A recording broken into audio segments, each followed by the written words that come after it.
12,33,000,000 রইল যে তোর বেটা বেটি মাগো, ওদের নিয়ে ঘর করিস মা, ওদের করিস দাসী।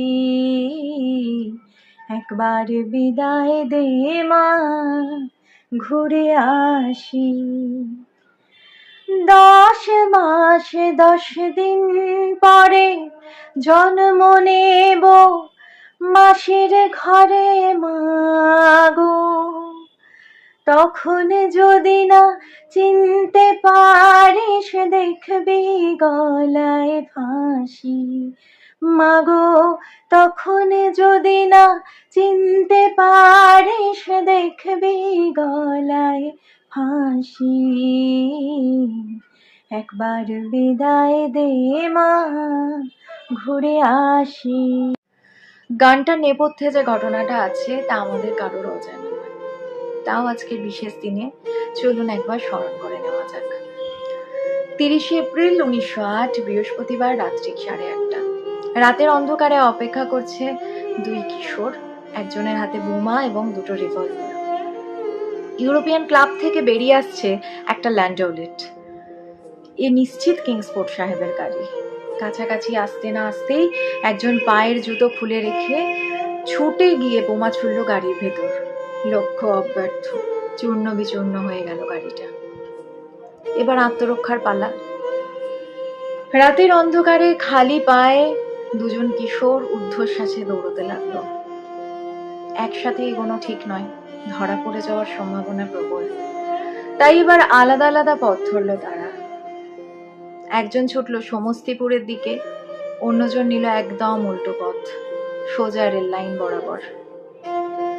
না, কিংসপোর্ট সাহেব সেই গাড়িতে ছিলেন না। মারা গেলেন ইউরোপীয় দুজন মহিলা, মিসেস কেনেডি এবং তার কন্যা। ততক্ষণে বিহারের মজফ্ফরপুর জুড়ে একেবারে তোলপাড় অবস্থা। বোমার আওয়াজ সর্বত্র ছড়িয়ে পড়েছে, সবাই ভীত সন্ত্রস্ত। চারিদিকে টহল দিচ্ছে পুলিশ, সন্দেহভাজন বাঙালিদের ঘরে ঘরে ঢুকে চলছে তল্লাশি। এছাড়া উচ্চস্বরে চৌকিদারেরা চিৎকার করে ঘটনার বিবরণ দিচ্ছে, সম্ভাব্য আততায়ীর বর্ণনা দিচ্ছে।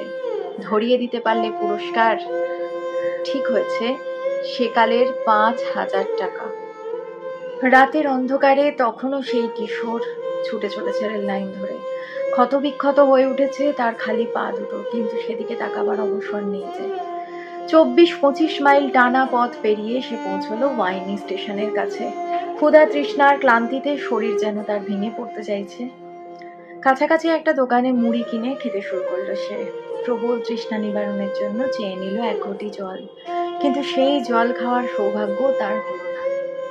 আচমকা ধরা পড়ে গেল পুলিশের হাতে। খালি পা দেখে আগে থেকেই সন্দেহ করা হয়েছিল তাকে।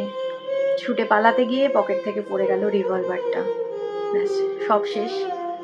আর একটা রিভলভার বের করার আগে চেপের হাত দুটো ধরল পুলিশ। ক্লান্ত বিধ্বস্ত অবস্থাতেও লড়ে যাওয়া সেই কিশোরের নাম ক্ষুদিরাম বোস, যিনি আমাদের শিখিয়েছেন যে স্বাধীনতা সবসময় অর্জন করে নিতে হয়।